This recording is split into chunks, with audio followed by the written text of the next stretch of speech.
একসময় এক যুবক ছিল, নাম তার হামিদ।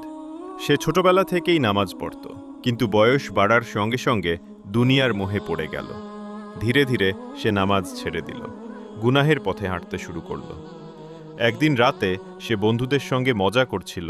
হঠাৎ এক বুড়ো মানুষ তার সামনে এসে বলল, বেটা, রাত গভীর হয়ে গেছে, এখন আল্লাহ তার বান্দাদের তাওবা গ্রহণ করেন। তুমি কি আজ তাওবা করবে না? হামিদ একটু হেসে বলল, চাচা, এখন না, এখনো তো অনেক সময় আছে। বৃদ্ধ লোকটি মৃদু হেসে বলল, মৃত্যু কখন আসবে তা কেউ জানে না বেটা। আজকের রাত হয়তো তোমার শেষ রাতও হতে পারে। এই কথা শুনে হামিদের মনে ভয় ধরল। সে ঘরে ফিরে গিয়ে কান্নায় ভেঙে পড়ল। সেজদায় মাথা রেখে বলল, হে আল্লাহ, আমি ভুল করেছি, আমাকে ক্ষমা করে দিন। আমি আর ফিরে যাব না গুনাহের পথে। সেই রাত থেকেই সে নামাজে ফিরে আসে, কুরআন পড়া শুরু করে, গুনাহ থেকে নিজেকে দূরে রাখে।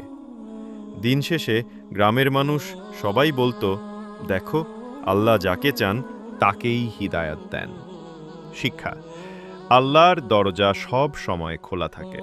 তুমি যত গুনাহগারই হও না কেন, যদি সত্যিকার তাওবা করো, আল্লাহ নিশ্চয়ই ক্ষমা করবেন।